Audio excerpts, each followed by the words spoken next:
Hi, and welcome to our episode on early childhood matters. I'm Amrita, and I'm delighted to be hosting this episode today. In the last couple of episodes, we've spoken about a lot about early years and brain development and sensitive periods, none of which a child really understands. The language that a child understands is very simple. It's play. So today, to decode play, I have with me someone very, very special. I have Helen, who is a play evangelist, and she runs a school in Bangalore called Papagoya, which very excitedly is based all on the Norwegian philosophy of play. Welcome, Helen. Thank you for joining. Thank you. I'm so excited to be here, Amrita, and talk about my favorite topic, play. Exactly. And I keep telling people I'm so fortunate to be doing this. I eat, breathe, and live early years, so excited as well. So to start us off, I think I'll keep it a little personal. Why play, and why a whole school around play? So it's sort of a slightly long story, and I hope you bear with me while I Please, kind of give yes. you a little bit of where this journey started for me. It was a combination of so many things that happened in life. I, uh, studied media studies in college, largely because I was clueless about what I wanted to do, and Aren't this we all? seemed like the most exciting course that existed. Heart of it, I wanted to be in education, but never found the course that appealed to me as a young 18-year-old. So went into advertising and marketing and social media, and sort of the first 5 years of my career I found myself in Denmark and Norway. Lovely. There was this meal. So I had a friend that I'd made, and I was with her at her home for dinner, and I ate dinner with her and her 1 year old. And I just like remember sitting there going, how is this 1 year old eating? This is like really like in India, we run behind our children. Yeah. So I asked her, I said, how do you get her to do this?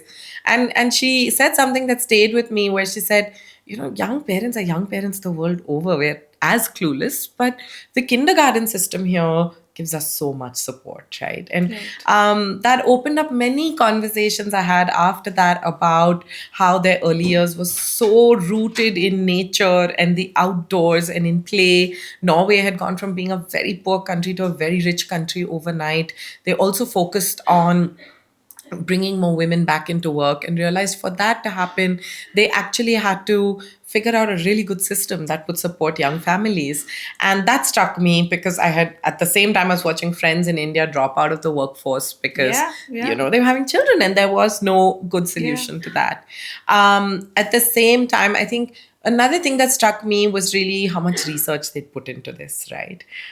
So it stayed with me somewhere in my head, saying that this would be great to bring to India. And then cut to 2015, we'd moved back to India, had our own businesses. We had our first child, which was again, so we were in this very clueless space. Navigated year one of motherhood, fatherhood, parenthood. She would come into office with us. Everyone would help, like co-take This care was of when her. you were still in advertising. This was still, yes, in advertising. I had my own agency by then here in Bangalore. And then at one, there was this like marked change I saw in my daughter, right? She went from only needing care to suddenly needing play and entertainment and not just and stimulation, and I say entertainment because she just wanted you to be doing things with her. And that started becoming challenging. And so what I resorted to was a swimming class, music and art class somewhere, and a toddler program somewhere else. And I found my day was just becoming sort a of, chauffeur. yeah, exactly, and getting her around. And so I started looking. I was like, there has to be something that can support young families. And I realized that at that time in India, we sort of over indexed on just the care part, right? We had daycares, a lot of them, but only focusing on care for the child. Like a safe space. A safe space. You have wonderful nannies, and we have the luxury of that in our country, of that support system. But again, largely indexed on care. And grandparents. I mean, I don't know another country that has support like grandparents. But again, two factors at play. They were much older.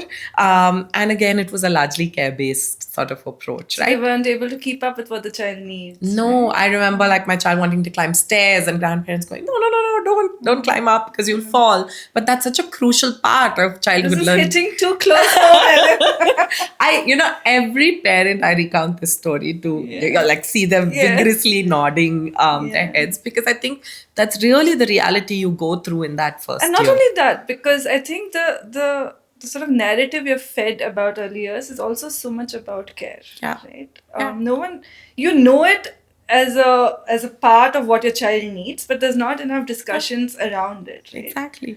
And I know this parent now in my journey. She was like, "How many hours of a day can I be a monkey, Helen? Like, or be like, Entertainment, And I think you realize then that that's when children need peer groups. So really, it was that point, and it started from a very selfish place of what can I give my child, right? And then what I'd seen in Norway became really important, and so I spent a year, of course, going back and forth and working out, understanding how could we bring this here, how could it culturally work in a space like India, right? I think at the same time, I hated my schooling. I like genuinely hated school. I hated the education system. I came out of it not ever Did you wanting go to a study. traditional school? Yeah, I mean, I think we all went to All pretty of us. much. I mean, there were a few who went Mainstream, to the Rishi Valleys of the world at that point in time. But yeah, I went to school, which is the school that most of us went to. But I felt like I wasn't seen for who I was, right? There was this success metric that was pre-built in, and every child was expected to hit this success metric. Who you intrinsically were as a human being Didn't matter. It mattered maybe on the sports field if you got medals, and maybe in theater and music, but it was very short-lived. Predominantly, it was still based on what you scored in your mark. Exactly. So my report card always had can do better. Did well, can do better, right? Like this is what I had through. I remember this, and I've told this story so many times. I was 5 years old in UKG. I was failed in Hindi. I went to grade 1. They made 10 of us stand up who had failed in Hindi. I can't imagine this, right? For my own child. Yes. Brought back to UKG. So there was this walk of shame. I remember coming back to UKG for 10 days and redoing this grand Hindi exam, which I cannot for the life of me imagine what was so important about it at 5. And then I went back to grade 1, right? But this already sort of set my relationship up with Hindi for the rest of my life, right? Absolutely. I'm sure you would have thought that it's what's not for you. Exactly. I'm a failure. Like this was everything pointed at it for me. So that was something very clear I didn't want my own children to face. And I felt like that had to change in the system. I had this parallel world of this wonderful play school that I used to go to after these few hours. And it was huge open space in Richmond town. So that was the after school. The after school, right? Because you'd finish at 11:30 and 12 and had to go somewhere. And this was outdoors. And there was this huge avocado tree that we would climb, collect avocados. I remember falling off this avocado tree. And I think I blacked out for a little bit. But I don't remember any adult being too concerned. I remember us eating mud and, making that kindergarten run out of water because we would be spitting out this mud. And those memories were so precious to me. So I had these two sort of parallel worlds that I feel existed at exactly the same age, at exactly the same time. And I'm sure you can see the emotion range on, when you explain both. So that also was something that I said I wanted, my own children to have. And I think when you looked at India, and I'm saying that point because we're in our 10th year, and 10 years ago, play spaces were shrinking. I started realizing nobody knew what to do in the early years. So primary school education had come into pre-primary, right? Yeah, so what do we do with 3-year-olds now in kindergarten? Because kindergarten had already started to pick up pace. So let's make them read and write and sit at tables for long periods of time, right? We were all having children at different ages. Like no one was having them at 22 and 23 anymore. As opposed to our parents who had all similar age kids. Exactly. So you grew up with cousins that were the same age, right? Here, my friend group, half had decided were not having children. The other half had children a few years earlier than me. So my child had no peers around. Our buildings didn't have kids of the same age. Even if you had kids, you didn't have plays. You didn't have plays, exactly. So where are kids to go to find a peer group and create that community, right? Joy. And I think that's really sort of the beginning of play for me, and making sure that that's what childhood was was filled with. I Lots love of it. it. I love it. I think I resonate so much with everything you said. Our own experiences shape so much of what we want for our kids, Yeah. right? And I love that it's coming from such a personal space for you. And I'm sure that's why everything that you do is also so sensitive and so thought out. Thank you, Helen. I want to go back a step and talk a little bit more about just that framework you were talking Yeah. about. And if I don't know, Yeah. right, what is this framework and how does that function, feel, look? Yeah.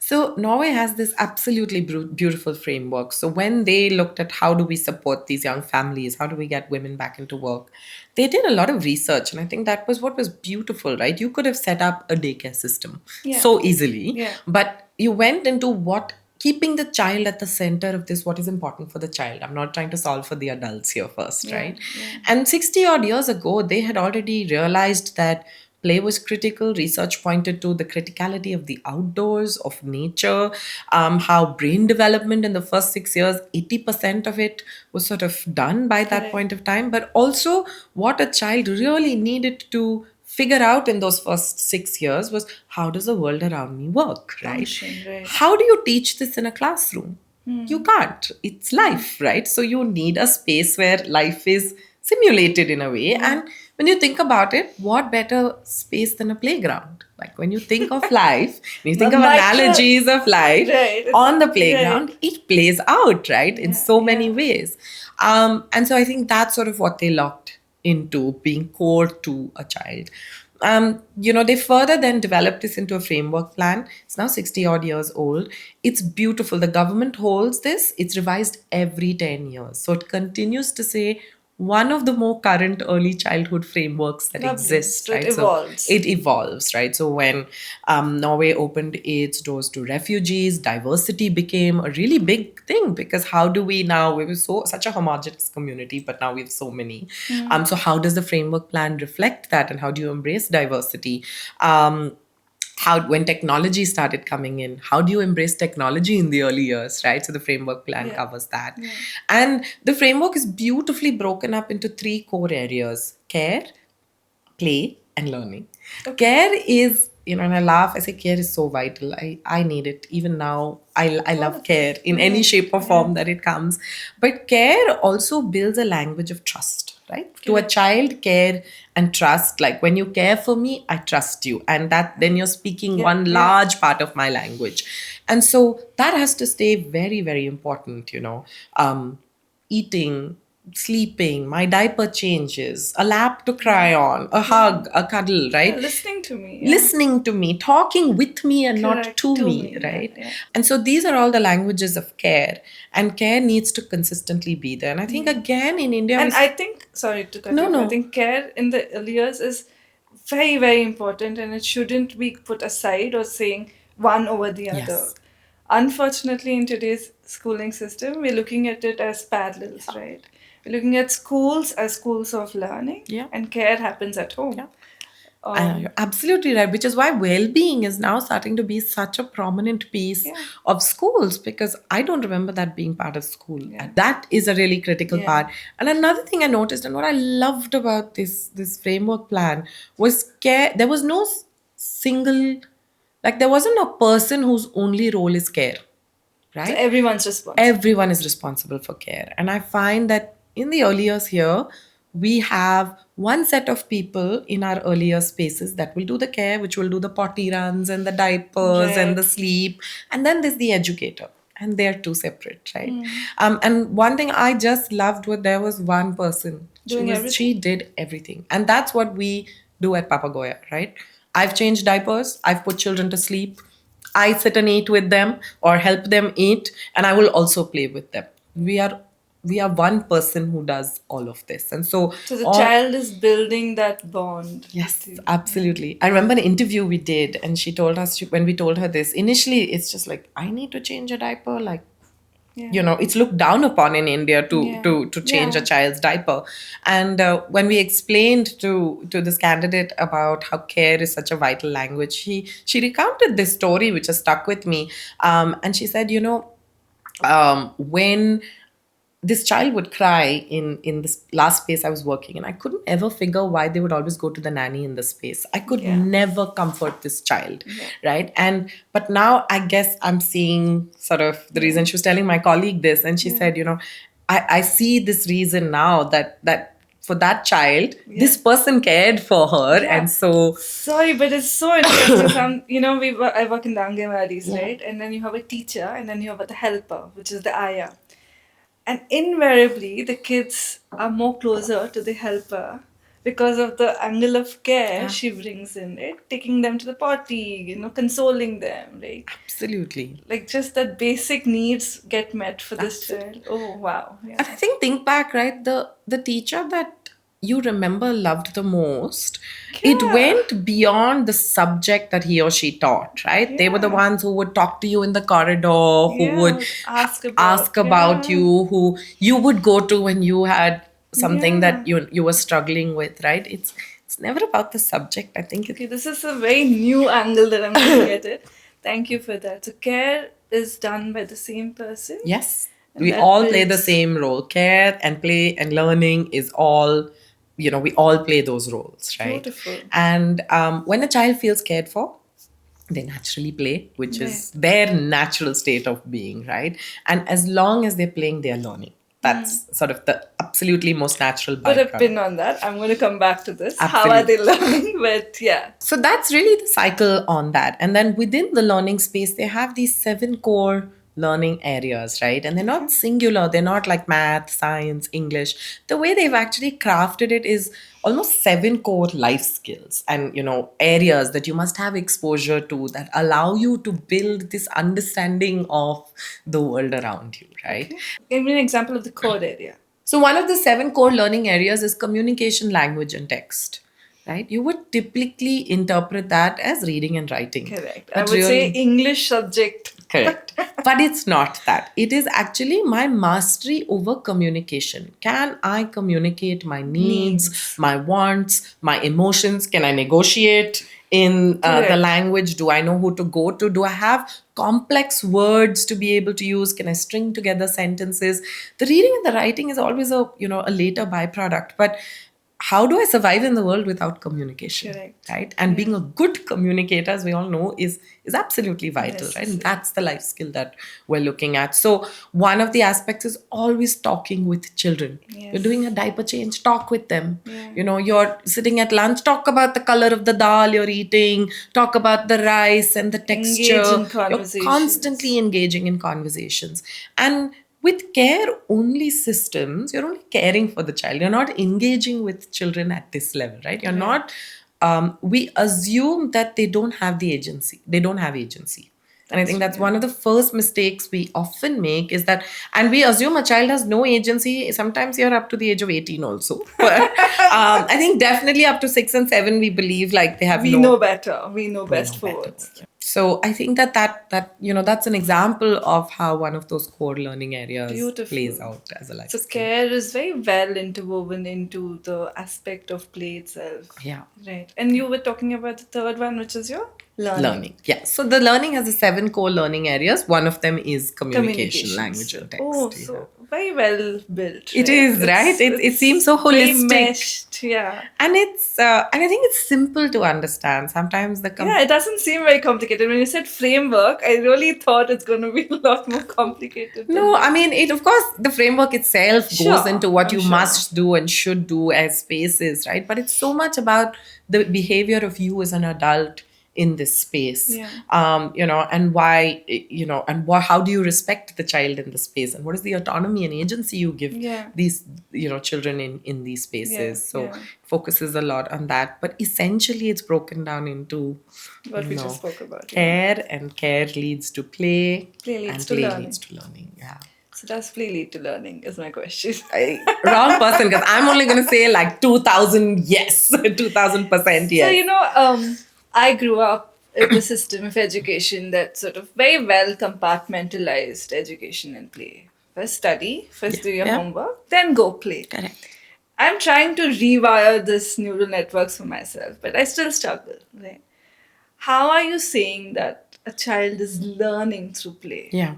and what is it that they're learning. So for me, I'm still like, I can understand like softer skills of communication, but when you need to learn heavier academics, Yeah. how does play look in those things? Um, so I think it changes with each life stage, right? I was observing say a 3-year-old. I walked out and 3-year-old was in front of me, and there was a bowl of lentils. I think we just used it for an activity, and it was there mixed with other stuff, right?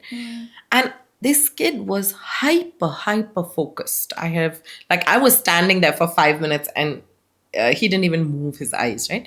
And he had found sort of one thing in that bowl that was a different shape from The everything rest. else. And then he decided to try and find how many others of these were there. And it was like, it was that small, like quite small.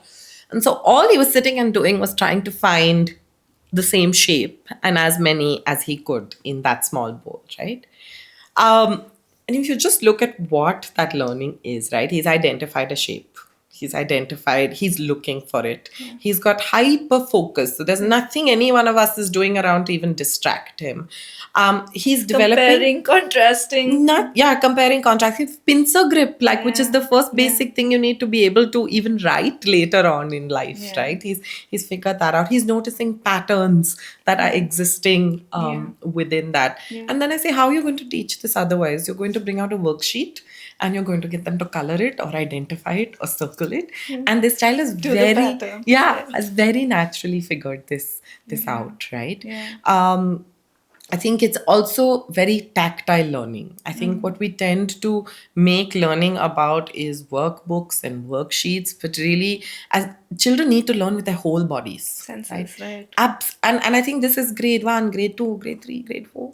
I feel like you could go on, right? But when my whole body is involved in learning, that's what engages me. And I say that play changes, because play can also be reading quietly in a corner.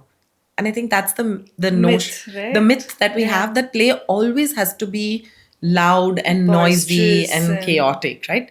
Play is always unpredictable because you never know which way this is going to go. But it can really be reading in a corner for a certain child. It could be painting, specifically for another child. It could be running around physically for a third child, right? And so it's always evolving in that. I think that why did we all love the science lab?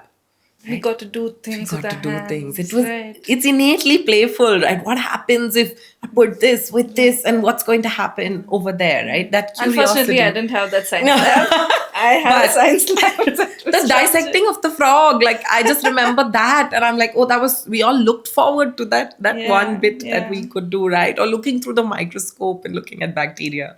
And I think when you're doing things, and so there are parts in our system that fully align to play, but it's always just, how can I learn this with my whole body, and I learn this with my whole, I feel somewhere we have overcomplicated our whole education system. Yeah, what I'm hearing you is it's much simpler, right? Allowing a child to be, engaging the senses.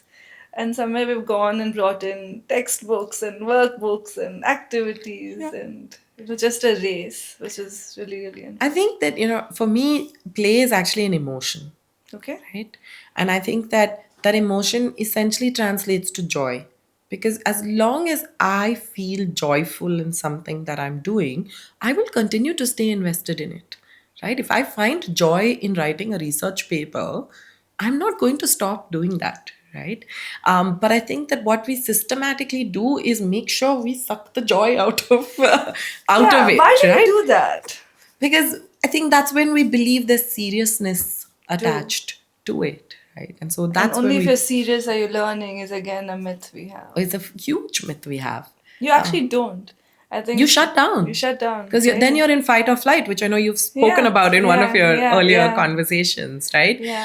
But essentially, when we start putting these success metrics in, which happened to me in UKG with Hindi, meeting these certain criteria starts causing stress in a child. And stress means you're going to naturally shut down any opportunity to learn.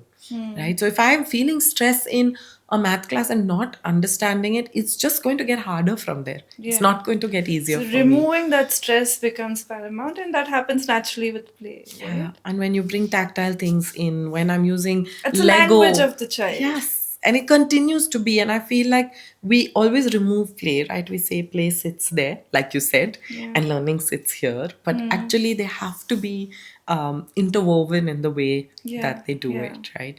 We did, just to give you an example, we love working thematically. So we Okay. take, and this is across our age groups from 1 year to 13 years, and we intend to continue this approach. So we pick up a theme and we'll do it for 3 months. Children love getting obsessed. They learn through being obsessed by something. Yeah. So I'm sure you've seen with your own kids the same song. You would have been singing till you're blue in the Same face. book, Same right? book, right? Like they even know when you've skipped a page. Oh no. But repetition is their way of learning, Right. right? But repetition in a manner where it's broad, not A, B, C, D, E, F, G, but in a way that there are many things you're talking to me about this. So we just did from Western Ghats to the Sundarbans with our 1 to 6 year olds, right? Okay. You will be surprised. They're talking about brackish water, right? And Oh. how that happens and what is the mixing of it. So that's play. That's play because they're doing it. We've presented them facts. We're singing songs about the Sundarbans. We sang songs about the Western Ghats. We bring in music. We're bringing in art around it. We have body and movement games that the team will come up with based like, can you walk like a tiger or, what is, and they'll bring in their socks and their to make puppets, etc. with it, right? So that can also be play. Play can be free play, which is here is the ground, go do whatever Whatever you you want. Play can be slightly more structured. So we have something called option play, where we want them to start learning that you can have choice, but choice comes with responsibility. So Beautiful. do you want to play the mud kitchen or shall we go climb the jungle gym, right? And a child chooses what they'd like to do, but stick with it. If you've chosen it, then you also have to learn to stick with it for 10-15 minutes at least, right? You can have even more structured play, which is in the form of an activity. Mealtime can be playful, right? We're always talking about textures. We're learning to laugh around the table. Who's going to finish what, or is this squidgy, and what are the colors on my plate, right? So mealtime can be Yeah. playful. Teaching children bodies need rest, so nap time is important, or our older children will lie down under the trees for 20-30 minutes just as a downtime, because taking that downtime. So play comes in. Reading time is playful. Circle time, singing and talking about our emotions, it's essentially joy, right? Like Yeah. as long as I'm Yeah. feeling joy and not stress of being in this situation. So there is learning continuously happening. Absolutely, right. Yeah. But I hear you and I love it. But I'm also from a very traditionally school background, right? I'm still thinking, what about exams? What about tests? How are they going to survive this world without this, right? I strongly believe there's a time and place for them, right? I agree. And I think that it's always about what is the child ready to receive at this point in time and understand at this point Beautiful. in time. So age 1 to 3, for example, it's just sort of learning your independence, learning boundaries that exist in the world, right? 3 to 5, they're communicating a lot more. So you can actually rationalize a lot of things. So at Papagoya, we go by first names. I'm Helen. You'll be Amrita. There's no miss, no ma'am, no auntie, no didi. Because we firmly believe that bringing in hierarchy too early into a child's life already causes systems of fear. How am I supposed to behave around a Correct. certain group of people? Which means the child very rarely gets a chance to be themselves, right? They're already preconditioning their minds of, oh, around this group, this is how I behave and stand and sit. Correct. Around this group. And so their whole personality will never come out. As our children have gotten older, and they're now 7 and 10, we continue to be first name, but we always say we've changed the conversation to listen. In India, by our culture, lots of people prefer auntie and uncle, or miss, or madam, or Mrs. So you need to now ask people what they prefer, right? Lovely. And go with their preference. And I'm sure children would do that. Right? Completely. And it takes less than a minute to explain why to them, because they're like, okay, yeah, I get it. Yeah. Because you told me that I should love myself and, I should be who I am. So I fully get that someone may want to be called A certain something way. specific and Right. I can adhere to that, right? But without the fear. Should I be fearful of auntie or ma'am or principal or, miss? And I come back to that point of exams very much the same way, right? I don't understand why I'm doing this at grade one, at grade two, at grade three. Why are you making me? You're telling me that, oh, I have to be a lawyer, doctor, Yeah. whatever it is, but Yeah. I'm not seeing the relation of that right now. And that puts stress. But with our, kids who are 10 and 11, we can, they're, that reality of a grade 10 is closer, right? And so Right. then you start talking to them saying, there are expectations, there are things you will have to study for and memorize and commit to memory and to be able to And write that's not them wrong. later. Yeah, exactly. And, these are just routines you're building and habits you're building. And this test is not about whether you're good or bad, right? Or if you're a success or a failure. This test is just your own ability to How understand much you how know. much you're retaining, right? And that changes the conversation. It takes on the ownership. Okay, I need to do that. That's great. I know what I need to do. We do And the same with home practice, very gently about bringing in, homework. homework. Yeah, homework. We choose to call it home practice. Right. Um, but that ownership, we told parents very clearly, please don't chase them to do it. Yeah. You chasing them to do it is not going to build the life skill that I have a deadline, so I need to produce work, right? Right.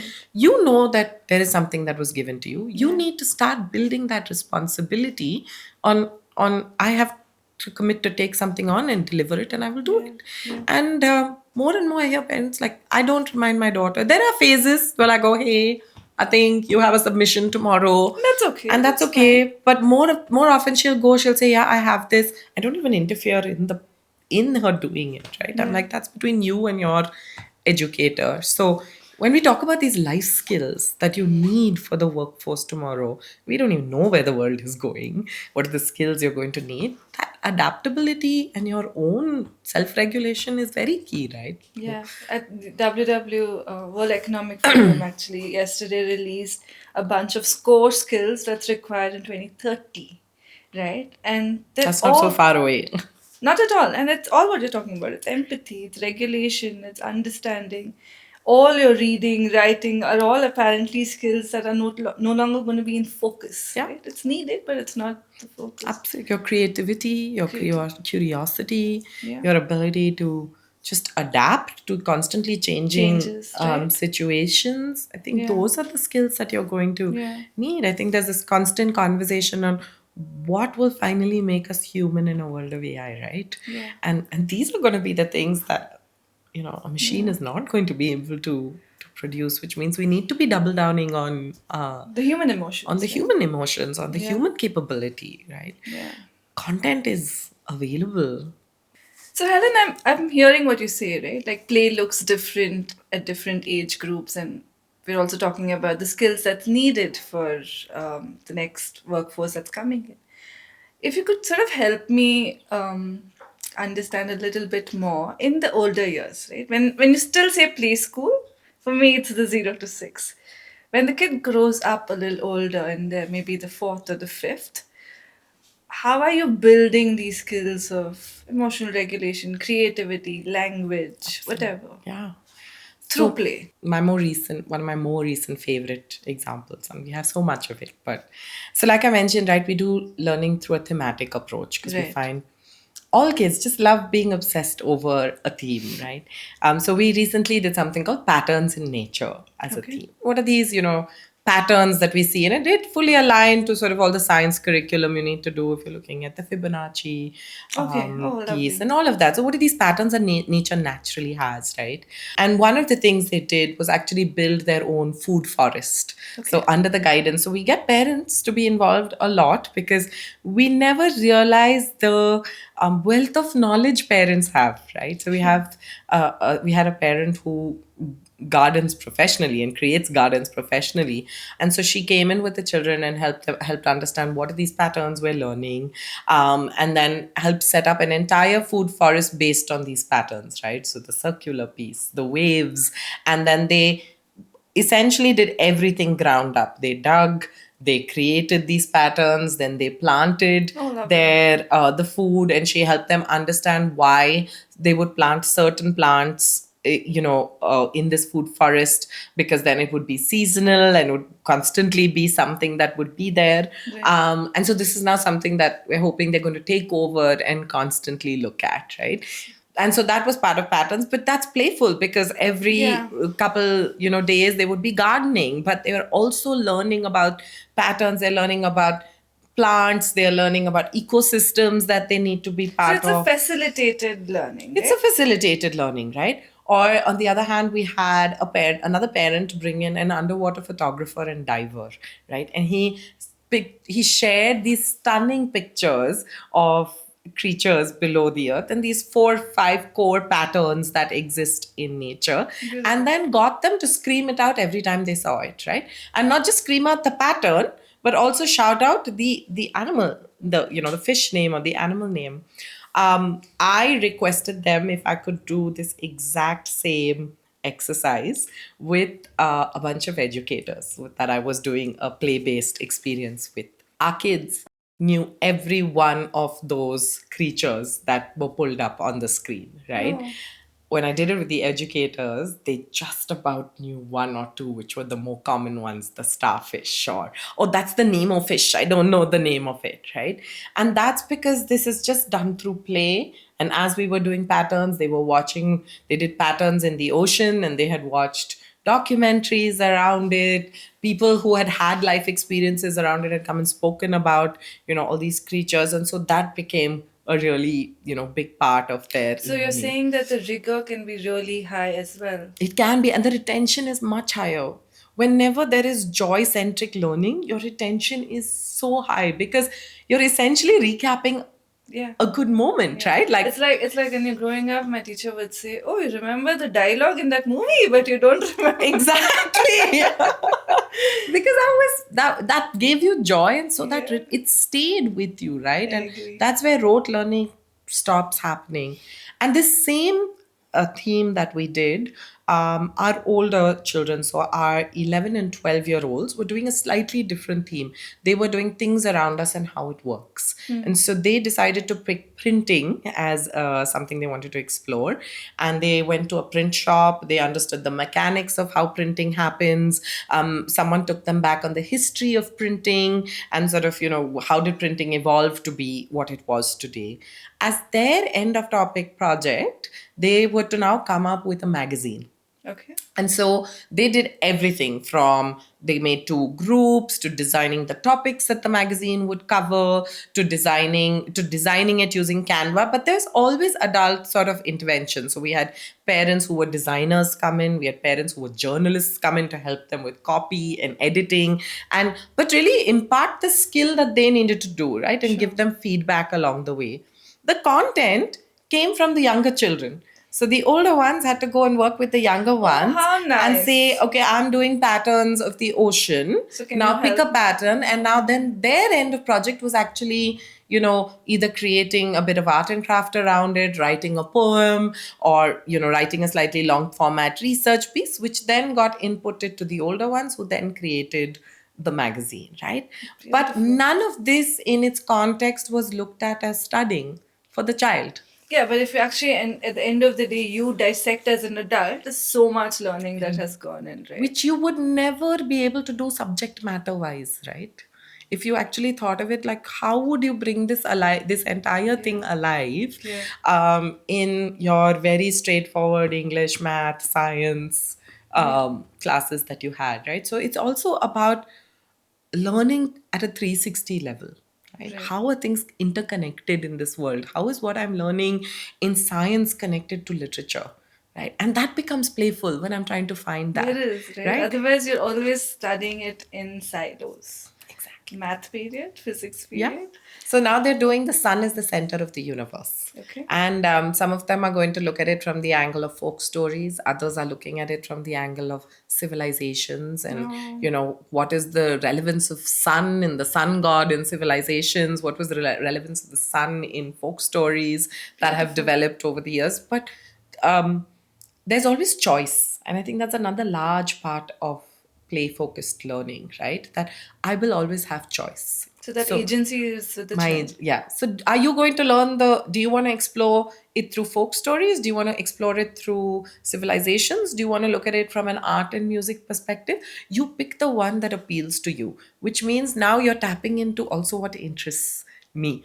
I was good. Yeah. I love music and I love theater. And those would always be my go-to ways of understanding content, Yeah. right? And it just retains itself. That's who I am naturally, and it just retains a lot better for me in those formats, Yeah, right? yeah, So choice becomes, and that autonomy becomes a very, very large part of the language of play. Very interesting.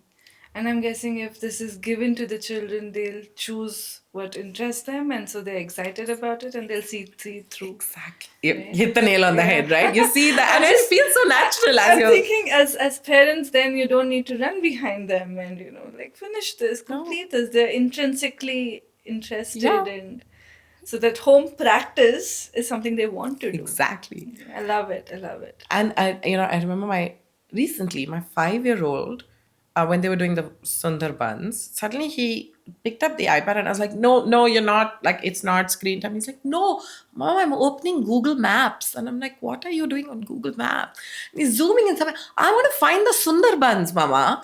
And I was like, wow, that's amazing that he figured that he wants to go to Maps to look at the Sundarbans. And then for a week, all he did was actually just zoom in and out of maps to kind of figure things out, So right? sweet. And with younger children, those change. What I'm interested in maps today, tomorrow I'm interested in dinosaurs. The day after that, I'm interested in futuristic And as you transport. get older, your choices, your interests become more deeper, and then you stick with it. Absolutely. Longer. Just because you brought up the iPad, and this is a favorite question of mine, where do you stand on technology in the early years specifically? Like very young children. I think that I fully. And is that a deterrent to play? I think that we can't say technology is not part of our lives anymore. Agreed. Right? I think that boat has long sailed. Yeah. You and I were the last generation. I'm sorry, I'm clubbing you in we my are. generation. But where technology was not first nature to us. Yes. It is to every child who has come after that. So to sort of shun it aside, I'm not of the opinion that anything that drastic would make sense. I always give this example of, I've seen kids, hello, Dunzo, where are you? Yeah, I'm calling my Uber, please wait. And this is all pretend play, right? In the pandemic, what were kids playing the most? I'm on a Zoom call, please don't disturb me. Like, I had a parent who was a lawyer who says, my child is talking to me in like legalese, but that's what they're hearing like 7 hours of the day. So, but children will play to understand. Like, pretend play is a very large way for me to understand the world, right? Correct. So why do children? But that still is not using screens. It's not using screens, but I'm saying technology is interwoven in our lives, right? I think the warning of screens before to absolutely abide by, right? Harder when you have a second child and they're 5 years apart. I will, say that from the parenting perspective. But I think it ultimately all boils down to boundaries and boundary setting, right? Yeah. I don't think it's fair to say you don't get screen time, but what are the rules that this family, or the boundaries are the rules? What are the boundaries that we agree to, right? In our family, it's Friday and Saturday, you get screen. You get it for 2 hours. It's, in our case, Fridays are pizza and TV nights. So, you get which is that. still something that we also grew up with, right? Exactly. We grew up with TV, right? With cartoons. So I say things like, having a TV in the house is still a really good thing. Try and avoid iPads. Try and avoid things that are here. When family watching, right? Or at least we're in a space that you're all understanding of what is happening on television. So I definitely think we have like time limits on our iPads for the kids, and we give them flexibility on holiday. We say, you get 1.5 hours a day on holiday. Right. How you want to use it, it's fine. But when the time limit is up, it's up. And then you figure what you're going to do around but it. I'm also sort of wanting your response on considering your play to be key to everything that you do, Yes. and with screens becoming so integral to child's life today, is that stopping parents from allowing kids to play?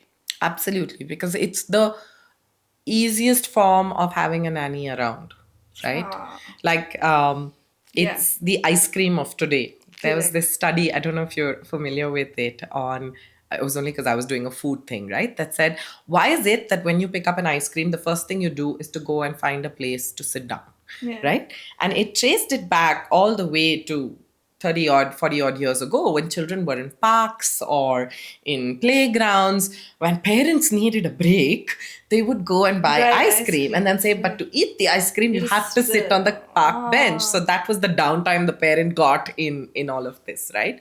I think that's what screen time is for modern parenting. It's the downtime. I think it's absolutely critical the balance you strike. Nothing is ever good without the balance, right? Now, if you don't have a limit of when screens are allowed and for what screens are allowed, right? That's detrimental.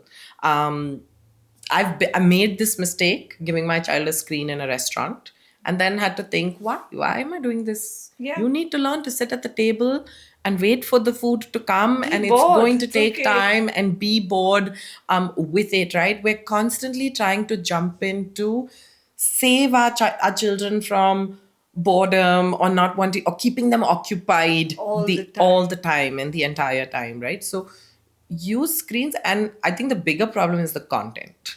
Yes, More than the screens agreed. is What are they really what are watching? they watching, right? And this spans across age groups. I mean, we're struggling with conversations around, what happens on Roblox, what's happening on Discord today with, you've got Oh, young children who are all, and by young I'm saying 12, 13, 14 year olds. So that's young. that is young, and the content that they're exposed to, that is more detrimental than the screen itself. Having a cap on screen time, like, there cannot be unlimited usage, and I think that's where play gets interrupted, right? When, in lieu of being bored, in lieu of being outdoors, in lieu of it getting complicated for me to figure what my child is Yeah, going to do, yeah, I hand the screen yeah. over. And I feel like that's, children also understand this very well. I don't know what to do. Can I watch something? yeah. Right? It's become a very, very, everywhere I hear this, right? But we're also on it, no? I mean, like, if you Yeah. think about it, you're sitting at a hairdresser. What are you going to do? You're going to take up your phone and scroll. So it's so much about our own behavior as well, Right. with it. I think that um, one of the things that is important with play and actually with the screen is, again, also the health of it. So we had someone come in and do a session on actually just the impact on your own eyes, right?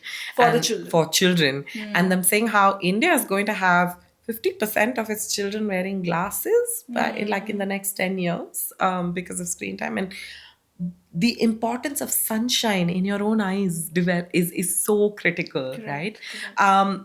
And when you watch a screen, you're actually forcing your muscle to watch close, right? Correct. But as a little Focus. child, you're first developing your The long, right?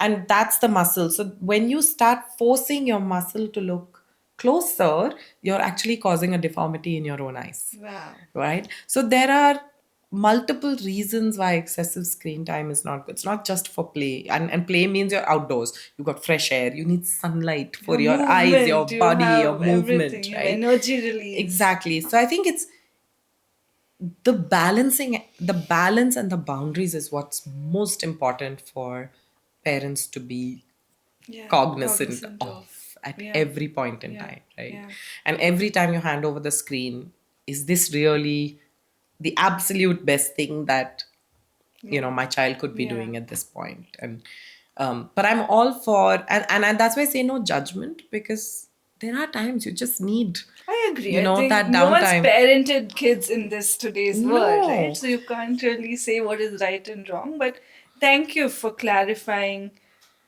just around the space and the boundaries and what is okay and what isn't.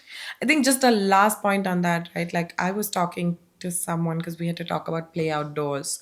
And I was like, yeah, of course, it's like critical. You cannot do. And then they were like, I don't have what to. happens when the AQI is 600 and my child cannot be outdoors? And I started talking to a few friends in Delhi, and I'm like, do you really not send your child out? Like, I could not understand this Correct. reality of India a few like States states away. away. And they were like, yeah. It's like, what happens? I genuinely didn't know what happens. And she was like, my kids' eyes are watering, they're coughing, they're sick. And that's a really hard reality. What are you going to do when your child cannot go outside and play, when the environments around you don't allow that, right? And that's a scary reality when it comes to screens, because then that becomes Your primary very source. soon your primary source of entertainment. Are we doomed? I hope not. No. No, no. I'm positive. Okay. Yeah. So, Helen, I have two kids, right? And I often see them play, and sometimes they're playing the same thing over and over again. And it's very instinctive of me to just go and, sort of say, hey, come do this, or change that Ah, trajectory. Because I'm worried, what next, right? What are they learning? It's the same thing over and over again. So my question is around that. A, how do we as an adult trust a child's play, and what are our own boundaries around play that should look like for? yeah, yeah. I fully resonate with what you said. Sometimes you're just like, you're doing nothing Yeah, different. yeah, Why are you playing with the same thing over and over? And I bring that back to that piece on repetitions. Children learn through repetition, right? Often play is a way, can often be a way to process an emotion, process what's happening at home. So, something you'll see is kids playing baby baby a lot, right? And yeah. typically it'll happen around the time that maybe a sibling is born, or Born. there's been a baby that's been born in the family.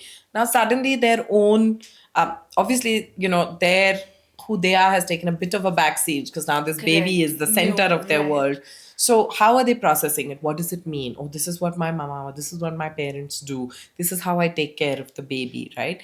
So every time a child does it, their understanding of that situation deepens a little bit more, and that allows for learning and retention to actually Lovely. happen, right? So that same story, that same book, that same play thing that I'm repeating, it's actually a child working things out for themselves. And here I was thinking that my kid is feeling lazy and doesn't want to do anything else. Yeah, no, I think it's actually so beautiful to watch how they have something that, Yeah, unlocks each time a little bit, right? yeah, yeah. Um, One of my most favorite examples recently was my own child. We just went to Lollapalooza for the music festival, and he's 5, and at the end of it, we were just exhausted. Parents were like, "Why did we take him for this? He didn't even look at one band. Like, we're not doing this the next year." And we come home, and the next morning he goes into his room and he's busy changing. He goes, Alexa, can you please play Bloody Wood for me? And suddenly I realized he remembers a Yeah, band. He's processed the music. He wants to listen to it again. He was yeah. singing Linkin Park like lyrics It's after very that. organic, It's right? so organic, right? And so he's taken this experience that he was part of, and now he's Beautiful. just playing this music repetitively, and that's him understanding it, and that's a huge learning Yeah. for him, right? So that repetition is It's okay. it's absolute, it's required, right? Yeah. That's what they do, that's how they're learning to see. Yeah. They're testing to see, does the situation stays the same, does it change, what happens if I do this every time the same way, does the world respond the same way that, Yeah. when Yeah. I do Yeah. this. And I think as parents, when you said sort of what is that boundary, we just have to let them play. We really Yeah. have I to hear double you. down and trust them in that, right? And what they're building. Their sense of risk. I've seen children who could be 2.5 and not yet talking, right? But when you see them on the playground, like they're doing crazy things, like jumping off a slide, going backwards on it, swinging really high.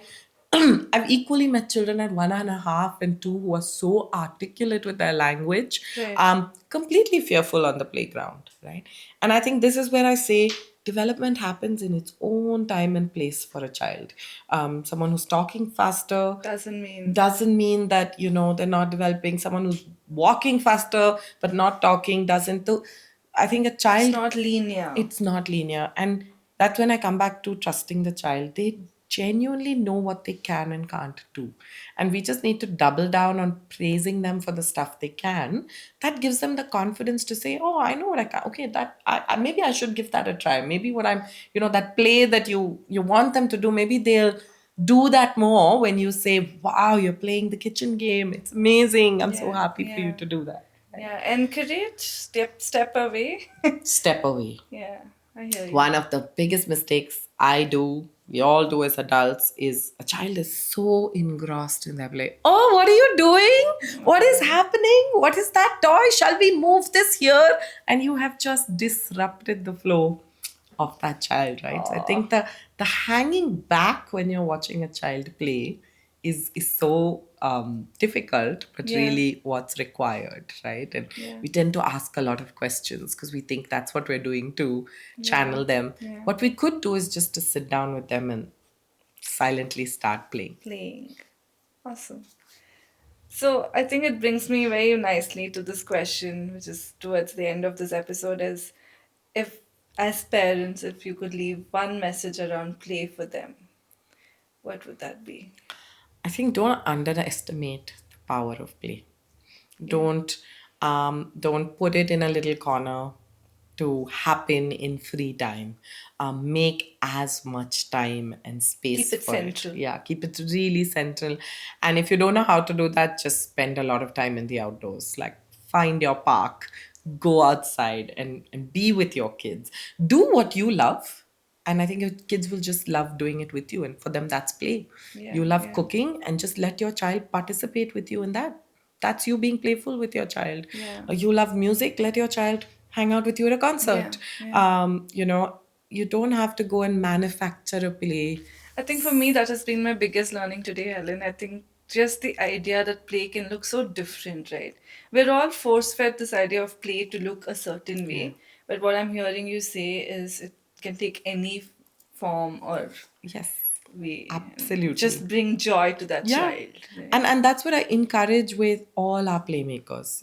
I'm like, you don't need to come into this space to be somebody else.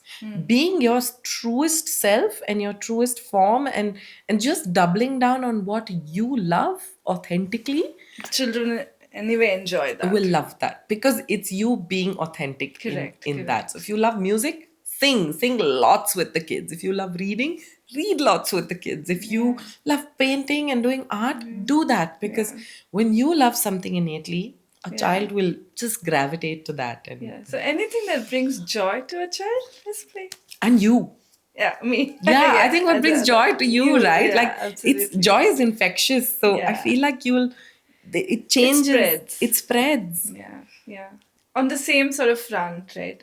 If Papagoya is a brilliant school, from what I'm hearing, you're Thank doing you. some great work. More power to you. But it is a school, right? And we still have so many kids going to traditional school, mainstream schools. So if you had any thoughts or words for policymakers, for educationists around how does play become central to schooling in India? This notion of scale and what that means. And early years, everyone was like, you should have 100 papagoyas. And I said, no, of course, as we evolved and got, I'd like to say, a little wiser, realized that no, I didn't need to scale to necessarily, create impact. And but really we started thinking about, but impact is important for us. How do we do that, right? And some of the most beautiful ways that's unfolded in the last year for us is this idea of where private and public can come together, Sure. right? Of where impact spaces or NGOs doing work and private spaces that have the ability to do this work can really come together and create ways that become scalable Right. solutions, right? So, for example, we ran something called the Playbook. We did it for the first time last year, which was a 1 day experiential learning space for all educators, and we kept it very accessible from a price perspective. My team did come and attend. Yeah. Yeah. And that's the idea. Can we get Yes. 20% of play into all classrooms in India? So if an educator can make sure that 20 minutes of their day in It's just everything that about they're play. doing is something playful, I feel like we're already growing um, this idea of what is important for children, right? So I think just finding ways that Yeah. we can collaborate and work together Yeah. Join more. hands, right? Yes, Right. join hands more, Thought not be so partner. siloed about my Absolutely. work, my property, my copyright, and so I will just do that. The more we can Yes. partner, and more policy allows you to partner, um, I Love think it. that. I will take you up on the Yes, offer. yes, I look forward to that. Expect nothing less. I have something very interesting that I want to try with you for the first time on the podcast. Okay. Very coffee with Amrita. All right. So I have a bunch of rapid fire Oh, do questions. I get a hamper at the end of Yes, this? yes, Ah, yes, see, definitely. rapid fire. No, I'm joking. For sure. All right, are you ready? I'm going to try. I'm not a fan of rapid fire, but let's do this. Okay, one play material you'll never get tired of. Lego. Ooh, I love it. A childhood myth about play that you would like to break. Play needs to always be noisy. I don't think it can. I think it can be incredibly quiet as well. Lovely. Something play has taught you as an adult. That I get to redo stuff. I feel like there's so many things I did or mistakes I made, and play is so forgiving. Yeah. It allows you to repair and move on, Redo. and redo. Lovely. We all need redos in life. Your favorite memory of play in childhood? I think I told you this one. Avocado tree. Avocado tree and eating mud. Like I still have that So feeling of. cute, Helen. One thing adults do that unintentionally interrupts play. We say no a lot. Oh, No, can we do don't this? do this, No. don't do that, don't go there. No is probably the worst thing we can say. The yes day should be more. The yes day should be Yeah. more, absolutely. A feeling you most often see in children who are deeply engaged in play. Focus, Concentration. just concentration. The level of concentration I've seen in play, you don't Yeah. often see in classrooms either. But Yeah, I hear you. An everyday object that has endless play potential. a cardboard box. Oh, It just put a cardboard box in the center of a room and it changes. It becomes so many things, but really a cardboard box. my kid, we would get her something very interesting, and the toy would just be forgotten. The It's cardboard always the box. cardboard box. Okay, the last one. Something about play that research talks about, but children already know intuitively. I think that play is joyful and that play allows me to be creative. I There are agree. no boundaries in play. And everything is possible. Aw. This was awesome. I think I had a great, great I time talking to you, do. Helen. This was so, so needed, and I hope the listeners also feel inspired to just go play with children. And thank you for having me and Thank you for talking coming. about my favorite topic. I will take you up on many, many of your offers, I but look thank you forward to again it. for being on the podcast with us. So that was Helen telling us a lot about the joy in play. I came into this podcast with a very narrow idea of what play should look like, should feel like, should sound like. But hearing her speak, I know now play can take different forms. It can be really loud, it can be quiet, it can be reading a book, it can be singing loudly, going to a concert, playing with food. I'm very, very excited to take this back to my own homes and to the work that I do. I hope this has helped broaden your idea of play as well. Thank you for watching Early Childhood Matters. Stay playful.